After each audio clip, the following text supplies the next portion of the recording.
ఏంటి పేర్లి నాని గారి గురించి కానివ్వండి, వైసీపీ జెండా గురించి మీరు మాట్లాడొద్దు. ప్రజల గురించి, ప్రజల సంక్షేమం ఎట్లా ఉందనేది మాట్లాడండి. ప్రజల గురించి మాట్లాడతాం.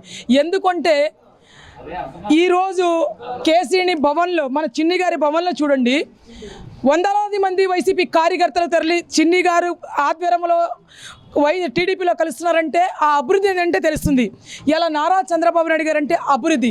ఇలా ప్రజలు బాగుండాలంటే నారా చంద్రబాబు నాయుడు గారు, మహిళలు బయటికి రావాలంటే నారా చంద్రబాబు నాయుడు గారు.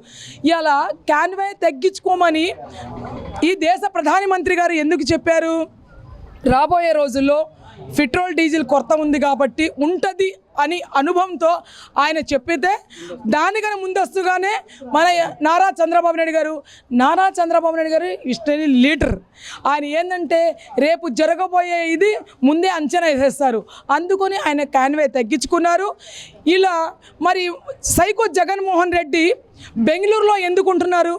ప్రజల దగ్గర రావచ్చుగా, ప్రజల గురించి మాట్లాడొచ్చుగా. లేదు, ఆయనతో పాటు 10 మంది ఎమ్మెల్యేలు గెలుస్తున్నారు, అసెంబ్లీలో వచ్చి మాట్లాడొచ్చుగా. ప్రజలకి ఏం చెందుతుంది, అభివృద్ధి ఏముంది, ఏం లేదని దాని మీద మాట్లాడొచ్చుగా. ఆయన గంటకి 2 లక్షల రూపాయలు చప్పున స్పెషల్ ఫ్లైట్ వేసుకొని వెళ్తున్నారు. 14 గంటలు లండన్కి వెళ్ళినప్పుడు 14 రెళ్ళు ఎంతండి? 28 లక్షలు ఎవరు డబ్బు పెట్టి ఖర్చు పెడతారంటే? ఇలా బాబు ఏమైనా కోటీశ్వరుడా? లేదు వీళ్ళు పుట్టుక నుంచి ఏమైనా కోటీశ్వరులా? కాదుగా. ఈ బీద ప్రజల సొమ్ము దాచుకొని లక్షలాది కోట్లు వీళ్ళు ఒకటే పాలన చేశారు గత ప్రభుత్వంలో.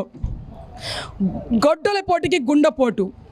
వీళ్ళు నిన్నగాక మొన్న వీళ్ళ కార్యకర్త, వీళ్ళకి మేనమామకి నమ్ముకుని ఉన్న కార్యకర్తని 100 కోట్లు వక్ఫ్ బోర్డు ఆస్తులు తన దస్తగిరి, పెద్ద దస్తగిరి భార్య పేరు మీద రాసి తనకి నిజంగా హత్య చేపించిన నాయకుళ్ళు, కార్యకర్తలు వీళ్ళండి. ఇలా కార్యకర్తలు కూడా నిజంగా ఇక్కడ నుంచి మేము ఈ పులివెందుల నుంచి వీడికి ఎప్పుడు తెరమేయాలని పులివెందుల పిల్లికి చెప్తున్నారు ఈ మాట ప్రజలంతా కూడా. దస్తగిరి ఏందండి? మీ కార్యకర్తగా, మీకు నమ్ముకున్న ఉన్న కార్యకర్తగా, మీ కాళ్ళ దగ్గర పడి ఉంటున్నాడుగా పెద్ద దస్తగిరు. అట్లా అతని భార్య పేరు మీద లోకుల ఆస్తి, ఒక్కటి ముస్లింకి మాకు సంబంధించిన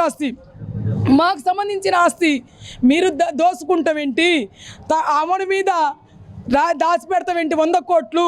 ఆ అమ్మాయి భర్తని పెద్ద దస్తగిరికి చంపడం ఏంటండి? వీళ్ళు అంతా కూడా మొన్నటి వరకు ఒక కాలర్ ఎగిరించుకున్నాడు, ఒక దళిత డ్రైవర్ని చంపేసి నేను ఎమ్మెల్సీని నాకేం చేయలేరని. అరే దళితులారా, సుప్రీంకోర్టు మీకు ఏ ముట్టికాయలు ఇచ్చిందో, ఏ రకంగా చేసిందో ఇప్పుడు చూశారు.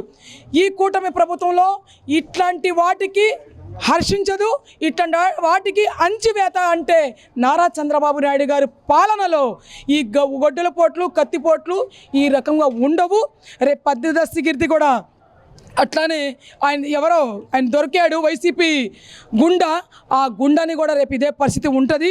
మీరు ఆలోచించుకోమని చెప్తున్నాను.